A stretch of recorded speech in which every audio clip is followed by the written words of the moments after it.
क्या लगता है आपको? बच्चों को कंप्यूटर बद्दल भी ज्ञान मिलेगा सर, जो यस, आवश्यक। एकदम सही। और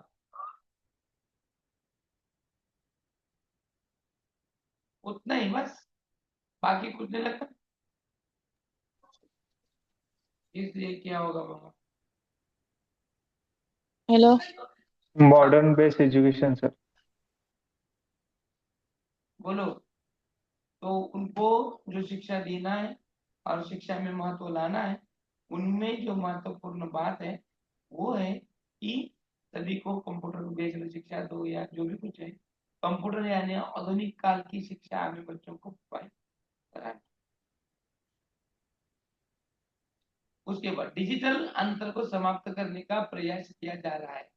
जो डिजिटल अंतर है, डिजिटल अंतर यानी जो बच्चे साक्षर नहीं है, लिटरल नहीं है, जो टेक्निकल को मानते नहीं है, उस वक्त बहुत ऐसी दिक्कत आ रही थी। हमने कंप्यूटर लाए, कंप्यूटर के साथ साथ बच्चों को पढ़ाओ जैसे बोला, लेकिन बहुत सारे लोगों को, टीचरों को ये आता ही नहीं था। तो सबसे पहले ये जो अंतर है लिटरेसी का, कंप्यूटर लिटरेसी, उसको समाप्त करना है। और उसके समाप्त करने के लिए बहुत सारा प्रयास भी किया जा रहा है। बच्चों की उपस्थिति आशाजनक करने के उद्देश्य से मध्याह्न भोजन की शुरुआत की गई। मध्याह्न भोजन शुरू करने का महत्वपूर्ण उद्देश्य क्या है? कि बच्चों की अटेंडेंस को बढ़ाना है, बराबर ना? यस और no? Yes sir, yes. Yes sir. Yes. और विद्यालय जो छोड़ने वाले बच्चे हैं, जैसे कि ड्रॉप आउट, स्कूल से ड्रॉप आउट होने वाले हैं, ये जो ड्रॉप आउट होने की संख्या बहुत थी। जैसे कि पहली कक्षा से अगर बच्चा 5वीं कक्षा तक है, माध्यमिक प्राथमिक शिक्षा पूरा की, अब लड़की स्कूल भेजना है तो नहीं भेजते थे, क्योंकि पहले जो स्कूल थे वो एक ही गांव में वगैरह, और गांव के बाहर उनके घर वगैरह। अब ये प्राइमरी एजुकेशन यहाँ हुआ, लेकिन बहुत दूर के गांव में, 10-15 किलोमीटर के गांव में माध्यमिक शिक्षा हुआ करती थी। तो बहुत सारे पेरेंट्स उनको, अपने बच्चों को वो भेजते ही नहीं थे। तो लड़की बोझ होती है, पढ़ लिख के तो क्या करेगी, वगैरह वगैरह, इन विचारों के थे। तो इन विचारों को बदलने के लिए उन्होंने क्या किया कि इन बच्चों को चेंज करना है, जिसको ड्रॉप आउट संख्या कम करना है। तो सबसे पहले उन्होंने उसमें फैसिलिटीज लेके आए, मध्याह्न भोजन योजना, मिड डे मील। अभी मिड डे मील जब दे रहे हैं तो बच्चों की स्ट्रेंथ को बढ़ाना है, और जो बड़ी है उसको टिकाना भी जरूरी है, बोलकर उन्होंने क्या किया, इसकी शुरुआत की। साथ ही साथ देखो, विद्यालय छोड़ने वाले बच्चों की संख्या में भारी कमी लाने में सफलता प्राप्त हुई। यानी ड्रॉप आउट होने की संख्या भी कमी हुई, मध्याह्न भोजन मिल रहा है, स्कूल घर के करीब हो गई है, 1 किलोमीटर के दायरे के भीतर है, तथा जो भी कुछ हायर एजुकेशन हो या फिर सेकेंडरी वाला एजुकेशन हो, वो घर के हमारे 3-4 किलोमीटर के भीतर ही है। तो बच्चे जा रहे हैं, इनरोल हो रहे हैं। किंतु वर्ष 2010 तक यह सफलता लक्षित अनुपात तक प्राप्त नाही होत. एवढं सगळं करूनही, एवढ्या सगळ्या गोष्टी समजावून सांगून सुद्धा 2010 पर्यंत आम्हाला जे अपेक्षित होतं, हमको क्या अपेक्षित था कि 2001 में ये नए बच्चे आए हैं, 205 मिलियन, बराबर। अभी जितने 205 मिलियन आपके पास पहली कक्षा में आए हैं, तो 2010 तक क्या वो 8वीं कक्षा पार नहीं करेंगे? यस और नो, करेंगे नहीं करेंगे? करेंगे सर। हाँ। तो भी करना है, तो नहीं हो रहा हो, उतने बच्चे क्वालिफाई नहीं हुए, तो फिर क्या हुआ? या फिर उतने बच्चे 8वीं तक जा नहीं पाए, इसका मतलब बच्चे ड्रॉप आउट रहे, हाँ, शाळा बाह्य रहे। वर्ष 2010 तक सर्व शिक्षा अभियान का लक्ष्य पूरा होने के कारण केंद्र सरकार के मानव संसाधन मंत्रालय ने दिसंबर 2010 में यह निर्णय लिया था कि सर्व शिक्षा अभियान को शिक्षा का अधिकार अधिनियम लागू करने का प्रमुख साधन बनाया गया। इसके लिए संशोधित सर्व शिक्षा अभियान से संबंधित अधिनियम 2011 में लागू किया जाएगा। जो भी था वो उसके अधिनियम में। अब बच्चा स्कूल आ रहा है, उसका एनरोलमेंट, उसका क्वालिटी बेस्ड एजुकेशन, इन सभी बातों को महत्व देना है, और इस पर वो सबका महत्वपूर्ण अधिकार है। तो सर्व शिक्षा अभियान समझ में आया आपके। अब हम देखेंगे मिड डे मील। क्या देखेंगे? मिड डे मील, जिसको मिड हम एमडीएम बोलते हैं, बराबर। यहाँ पर बहुत सारे टीचर्स जेडपी के हैं। कौन बता सकता है क्या? मिड डे मील, मैंने इसके पहले भी बैकग्राउंड बताया है, सब कुछ बताया। मिड डे मील के बारे में जो भी कुछ आपको मालूमात है, कौन बता सकता है अभी यहाँ पर तुरंत? बताओ चलो, मिड डे मील के बारे में, जिसको एमडीएम कहा जाता है। अभी का बताओ, पहले का बताओ, कब का, जो भी कुछ मालूमात है वो बताओ। चलो जल्दी, मैं नाम लेने की मुसीबत ना आया, आप खुद होकर बोले।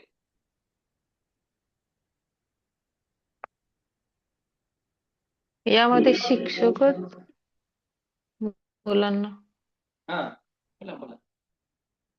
जो स्कूल में टीचर है ना, या उनको बहुत मालूमात है, वो बोले। किसको दिया यामध्ये जाए? शिक्षकच मुलांना वाढतायत म्हणजे जेवण.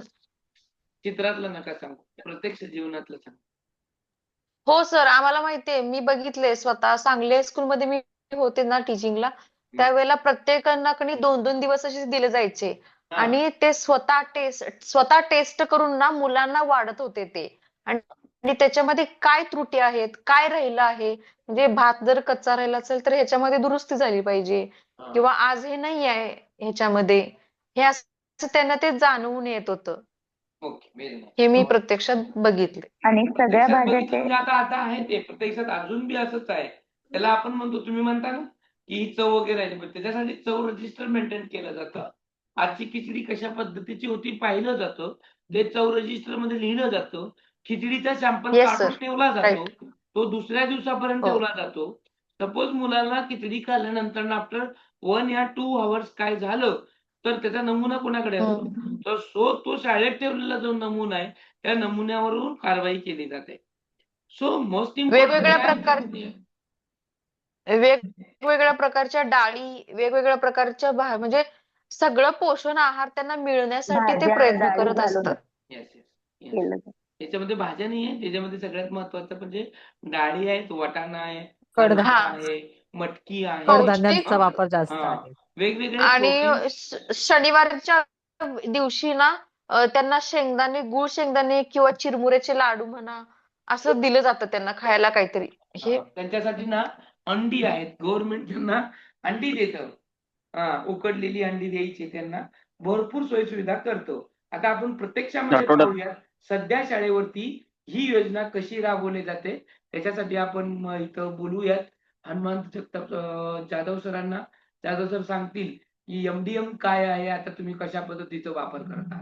याच्यानंतर मी याचा एक प्रोसेस सांगेन आणि म्हणजे लगेच लक्षात येईल आपल्याला मिड डे मील आपण प्रत्यक्षामध्ये राबवत असणारे जे सर आहेत। आता ही सगळ्यात जास्त मोठ्या प्रमाणामध्ये योजना चालते ती जिल्हा परिषदेच्या शाळेमध्ये, आणि जिल्हा परिषद शाळेतूनच आपण हे पाहूयात मिड डे मील योजना काय आहे। सर जाधव सर बोला। सध्या आमच्या शाळेमध्ये सर आठवड्यातून एकदा पूरक आहार दिला जातो। बरोबर। त्यामध्ये शेंगदाणा चक्की असेल, केळी असतील, अंडी असतील। हम्म, त्यानंतर प्रत्येक दिवशी हा आहार वेगळा असतो, मेनू वेगळा असतो। बरोबर। सोमवारी वाटाणा, सोयाबीन पुलाव, असं प्रत्येक दिवशी सोमवार ते शनिवार वेगवेगळा मेनू असतो। हो, सुरुवातीला तो स्वयंपाक शिजवणार असतात, ते अगोदर शिजवतात, त्यानंतर ते चव बघतात, त्यानंतर शिक्षकाला चव बघावी लागते आणि नंतर विद्यार्थ्याला दिला जातो। बरोबर। त्यानंतर तुम्ही सांगितल्याप्रमाणे मेनू हा प्रत्येक दिवशी मेनू काढला जातो आणि दुसऱ्या दिवशी तो 10 वाजेपर्यंत ठेवला जातो, नंतर तो फेकून दिला जातो, त्याची विल्हेवाट लावली जाते। हो हो, अशा पद्धतीनं। आणि आता तर एकूण भाजीपाला 38% मानधन त्यावर खर्च केलं जातं। हा, त्यानंतर इंधन मजुरी, असं एकूण 100% अनुदान ₹2.68 प्रमाणे त्या विद्यार्थ्याला शासनामार्फत दिलं जातं। एका विद्यार्थ्याप्रती ₹2.68 एका विद्यार्थ्याला अनुदान येतं। बरोबर। आणि एका विद्यार्थ्याला 100 ग्राम तांदूळ हा शिजवला जातो। करेक्ट। 100 ग्रॅम तांदूळ त्याच्या एका विद्यार्थ्याला धरला जातो की त्याच्या इच्छेला 100 ग्रॅम आहे. बरोबर नाही सर, अजून? आहे. हा. त्यानंतर स्वच्छता, जे शिजवत असतात ते प्रत्येक जण म्हणजे प्रत्येक विद्यार्थ्याला तो आहार तो शिजवणारच वाटप करतो. बरोबर. आणि त्याच्यावर देखरेख म्हणून शिक्षकानं पाहावं लागतं. त्यानंतर परत चव रजिस्टर ठेवावं लागतं. त्यानंतर प्रत्येक तांदूळ किती आला, किती गेला, त्याचा साठा नोंदवही. हम्म. त्यानंतर बाकीच्या वस्तू मिलीग्राम मध्ये हळद, त्यानंतर परत जे मोहरी आहे, जिरा आहे, मसाले. त्याचे विल्हेवाट मिलीपासून ग्रॅम पासून मिलीपर्यंत त्याची साठा नोंदणी करावी लागते प्रत्येक दिवशी. बरोबर.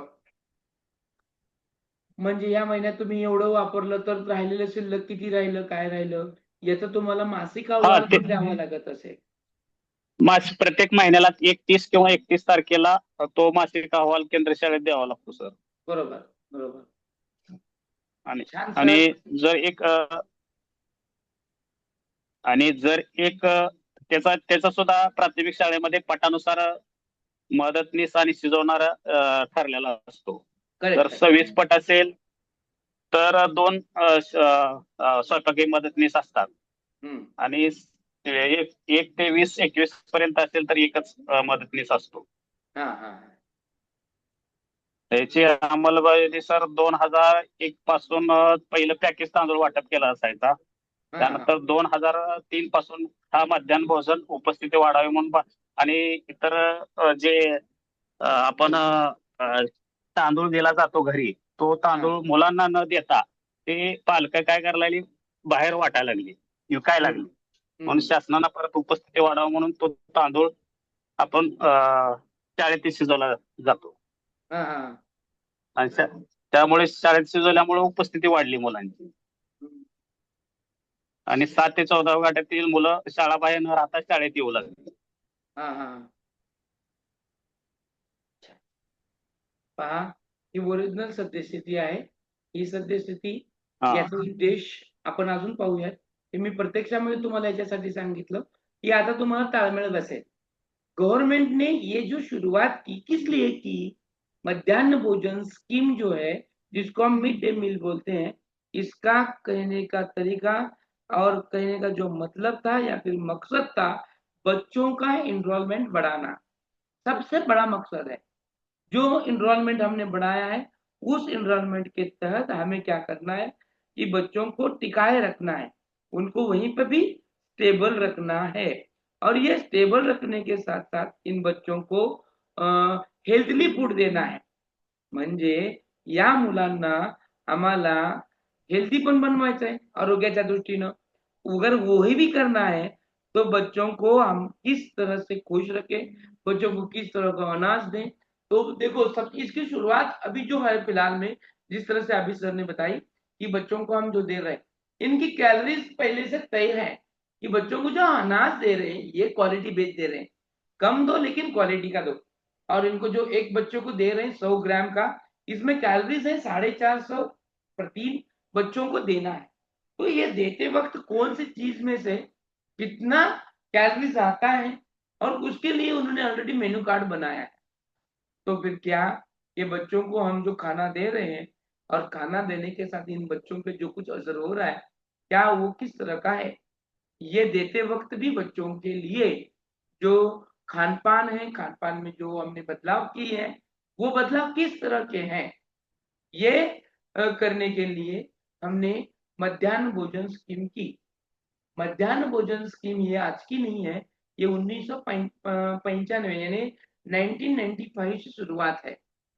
सबसे पहले इसकी तमिलनाडु ने शुरू की, और जब भी हमने शुरू किया तो ये पकाया हुआ या फिर पका हुआ अनाज नहीं था. हम शुरू में इनको सूखा अनाज देते थे. सूखा अनाज में गेहूं या चावल एक बच्चे के पीछे या भी एक बच्चे को 2 या 3 किलो दिया जाता था महीने से, बराबर. तो फिर बच्चों को जो अनाज दिया जा रहा है, तो वो बच्चा, ये देने के पीछे मकसद ये था कि बच्चे का एनरोलमेंट बढ़े, बच्चे की स्कूल में उपस्थिति रहे, वो बच्चा टिक कर रहे. जब सूखा अनाज हम दे रहे हैं तो गवर्नमेंट को दिखकर भी आया कि ये जो हम दे रहे हैं, दिख रहा है, ये हो रहा है, उतना असर नहीं हो रहा है, बच्चे के घर वाले ही लेके जा रहे हैं और इतने सारे रह रहे हैं। फिर ऐसे वक्त क्या करें? तो फिर गवर्नमेंट ने क्या किया कि इन लोगों को पकाया हुआ अनाज देना शुरू किया। जैसे पकाया हुआ अनाज देना शुरू किया, वैसे ही एक आवाज आई कि ये कौन पकाएगा भैया, इसको कौन पकाना है, हम पढ़ाएं या पकाएं? आवाज निकलने के बावजूद फिर उसके लिए हमने मदद नहीं की। देखो इस पे खर्चा कौन कर रहा है? तो इस पे खर्चा था पहले 7%, 60% केंद्र और 40% राज्य। फिर इसमें दो तरह के थे, यानी ट्रांसपोर्ट का भी खर्चा था, यानी तुम्हारे स्कूल में लाके देना है ना, वो तो कौन लाके देगा? ट्रांसपोर्ट का खर्चा, ट्रांसपोर्ट, लाना, लेके जाना। फिर तुमने कहा पकाया हुआ अनाज दे दो, पकाए हुए अनाज के लिए बर्तन तो लगेंगे, रसोई लगेगा, गैस लगेगा, हाँ, तो फिर ये कौन लाके देगा, इस पे खर्चा कौन करेगा? तो इसके बावजूद इस पे भी गवर्नमेंट ने अपना प्रोविजन किया, उस पे देने वाला खर्चा, उनके बारे में भी उसका एक प्रावधान कर कर एक ऐसी बहुत बेहतरीन योजना इन्होंने चलाई। ये योजना आज भी चालू है, बराबर करीबन 30 या फिर 35 साल से ये चलती आई हुई योजना आज भी है, क्योंकि आज भी हमारे समाज में बहुत सारे लोग भूखे हैं जो पेट पूरा भर नहीं सकते, हेल्दी नहीं रह सकते। आज पहले का यानी 10-20 साल पहले का जो मकसद था बच्चा स्कूल में आए, लेकिन आज बच्चा स्कूल में जो आ रहा है लेकिन उसको हेल्दी फूड चाहिए, इसीलिए प्रायोजन को चेंज किया गया।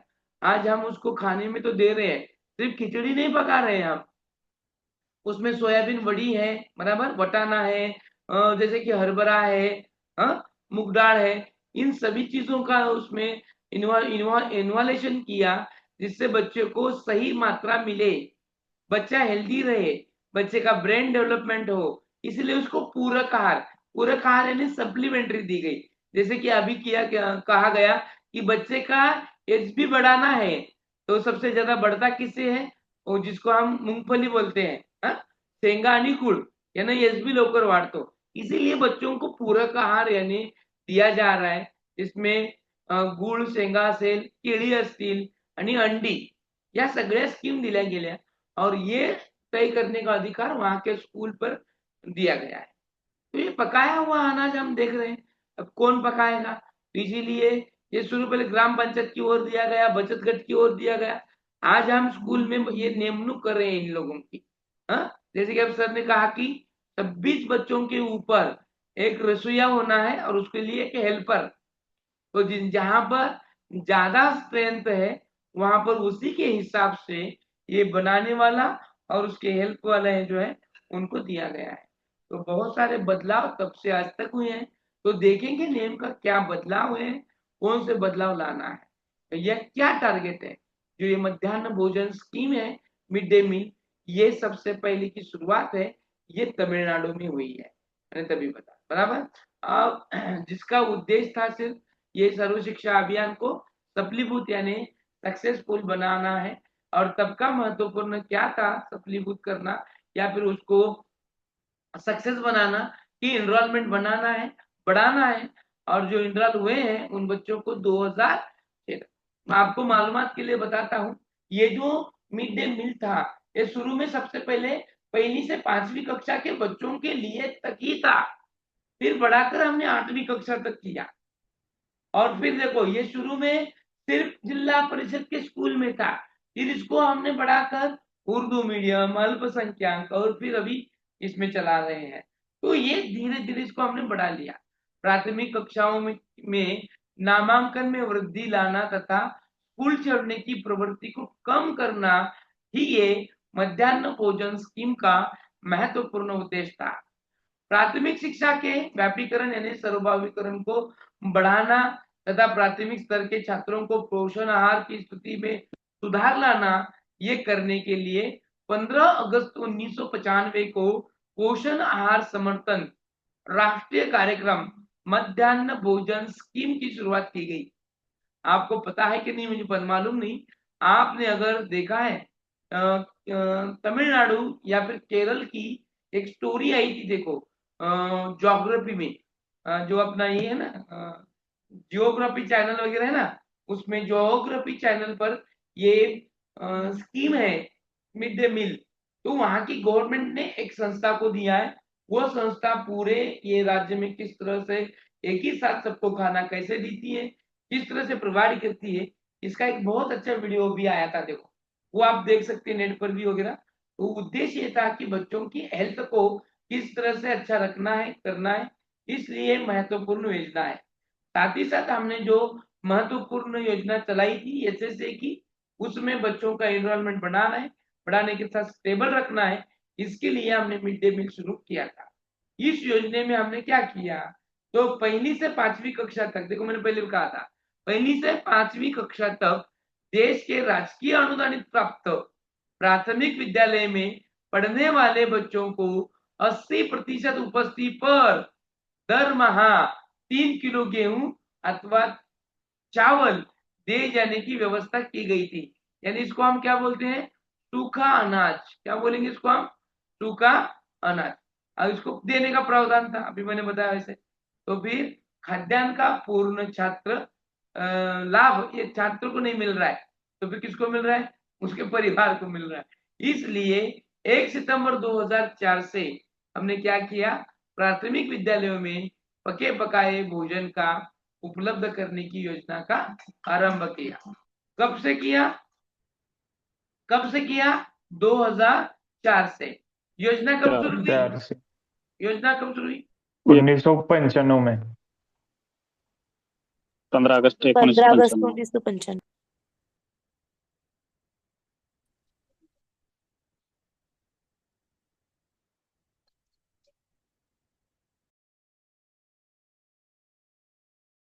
तो ये जो पकाया हुआ अनाज है शुरू किया हमने मध्याह्न भोजन की 15 अगस्त 1995 में, लेकिन यहाँ तक सूखा अनाज मिल रहा था।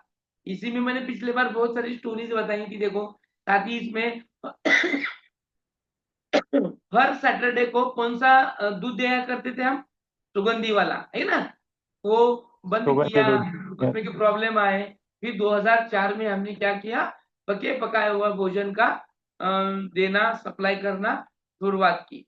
फिर देखो प्रत्येक छात्र के लिए प्रतिदिन 100 ग्राम खाद्य से निर्मित सामग्री दी जाने का प्रावधान है। जैसे कि अभी सर ने बताया था, जादव सर ने, कि जो एक बच्चे को कितना ग्राम देना है खाद्य, 100 ग्राम। इसे निर्मित जो भी सामग्री है वो सामग्री भी देना है, यानी पकाने के लिए जो भी कुछ लगेगा बच्चों को, अब बच्चों को 100 ग्राम खाना देना है, 100 ग्राम खाना देना, फिर उसमें चावल ही वैसे नहीं, जो भी कुछ है, फिर चावल बनाने के लिए जो भी कुछ लगता है, तेल लगता है, मसाला लगता है, हल्दी लगती है, ये सब चीजों को देने का भी प्रावधान किया गया। पकाने के लिए परिवर्तन लागत की व्यवस्था भी की गई, जो कुछ पैसे लगते हैं, अनुदान लगता है, वो पौष्टिकता सुनिश्चित करने के लिए भोजन में कम से कम 450, ये क्वेश्चन आपको आएगा, ये आईएमपी है, ये इसमें आपको मालूम होना चाहिए। पौष्टिकता सुनिश्चित करने के लिए भोजन कम से कम 450 कैलोरी और 12 ग्राम प्रोटीन वाला होना है। 450 ग्राम कैलोरी होनी है और 12 ग्राम उसमें प्रोटीन होना ही होना है। इस हिसाब से आपको खाना देना है। खाना बर्तन भर के दो या आधे बर्तन दो, ये अहमियत नहीं रखता, बच्चों को तुम देने वाले हो उससे 450 कैलोरीज और 12 ग्राम प्रोटीन आना ही आना है। भोजन पकाने का कार्य ग्राम पंचायत की देखरेख में किया जाता है, ये उसकी देखरेख में था पहले। मध्याह्न भोजन वर्ष में कम से कम 200 दिनों तक उपलब्ध कराना है। ये जो मध्याह्न भोजन हमें देना है, ये 200 दिन उसके होने ही चाहिए, ये प्रावधान कर कर, ये उद्देश्य रखकर उनमें बदलाव किए गए हैं। अब देखो ये इसका कार्यक्रम का उद्देश्य क्या है, किस वजह से, क्या उद्देश्य है, क्या टारगेट है। तो सबसे पहला टारगेट है सरकारी स्थानीय निकाय और सरकारी सहायता प्राप्त जो स्कूल है, शिक्षा गारंटी योजना, वैकल्पिक प्रयोगात्मक शिक्षा केंद्र तथा सर्व शिक्षा अभियान के तहत सहायता प्राप्त मदरसा, मकतबा, जो भी कुछ है, उनमें वर्ग 1 से 8 वर्ष के बच्चों को पोषण स्तर में सुधार लाना इस कार्यक्रम का उद्देश्य है। यानी कौन कौन से प्रकार के स्कूल आए, सभी प्रकार के स्कूल आए जहां पर इन बच्चों को क्या करना है, हमें पकाया हुआ खाना देना है। अब लाभवंचित वर्गों के गरीब बच्चों को नियमित रूप से स्कूल आने और कक्षा के कार्यकलापों पर ध्यान केंद्रित करने में सहायता करना, क्योंकि बच्चा भरे पेट रहेगा तभी स्कूल में बैठा रहेगा, और स्कूल में बैठा रहेगा तभी पढ़ाने पर ध्यान रहेगा। अगर आधा पेट या फिर भूखा पेट बच्चा आएगा तो आपका तत्वज्ञान वो पढ़ेगा, वो सुनेगा नहीं। तो सबसे महत्वपूर्ण है, गुणवत्ता शिक्षा अगर तुम्हें देनी है तो बच्चों को पेट भर खाना भी देना जरूरी है। ग्रीष्म अवकाश के दौरान अकाल पीड़ित क्षेत्रों में प्रारंभिक स्तर के बच्चों को पोषण संबंधी सहायता प्रदान करना, यानी स्कूल के वक्त या जब अकाल रहता है तब भी आपको इन बच्चों के लिए खाने का प्रावधान करना है। इन उद्देश्यों को ध्यान में रखकर यह हमने क्या शुरू किया, मिड डे मील शुरू किया। अभी इसके लिए क्या क्या प्रावधान किया गया है अनुदान का, तो केंद्र सहायता के संगठक, केंद्र कितना खर्चा करेगा और राज्य कितना खर्चा करेगा, इट इज इंपॉर्टेंट। तो टेक अ स्क्रीनशॉट, इसका स्क्रीनशॉट बना लो और समझ लो केंद्र सहायता के संगठक कौन कौन से हैं। प्राथमिक कक्षाओं के बच्चों के लिए 100 ग्राम प्रति बच्चा स्कूल दिवस के दर से, और उच्च प्राथमिक बच्चों के लिए 150 ग्राम। प्राथमिक बच्चों के लिए कितना ग्राम खाना देना है, 100 ग्राम, 100 और ग्राम, उच्च प्राथमिक 150 150। ग्राम, और 150, कितने दिन पकाना है आपको खाना, कम से कम 200, 200 दिन। ठीक है, 200। तो प्रति बच्चा स्कूल दिवस के दर से भारतीय खाद्य निगम के निकटतम गोदाम से निशुल्क खाद्यान्न गेहूं चावल की आपूर्ति करना है। तो पहले हमें जो आता था खाना वो राशन स्वस्थ धान्य दुकान जिसको बोलते हैं राशन दुकान, कंट्रोलिंग से आता है, वहां के लोगों से हमें यहाँ पर प्रोवाइड किया जाता। अब देखो विशिष्ट श्रेणी वाले भी कुछ राज्य हैं इसमें, जैसे कि अरुणाचल प्रदेश है, असम है, मेघालय है, मिजोरम, मणिपुर, नागालैंड, सिक्किम, जम्मू कश्मीर, हिमाचल प्रदेश, उत्तराखंड और त्रिपुरा के लिए दिनांक 1/12/2009 से इनमें प्रचलित पीडीसी दरों के अनुसार परिवहन सहायता, यानी इन लोगों को अगर अनाज वहां पर सप्लाई करना है तो उस हिसाब से जो दिया जाने वाला जो परिवहन सहायता है वो प्रचलित दिया गया है विशेष श्रेणी के लिए। क्या किया है देखो, अभी 5,000 रुपए, देखो अभी क्या कर रहे हैं, ठीक से ध्यान दो।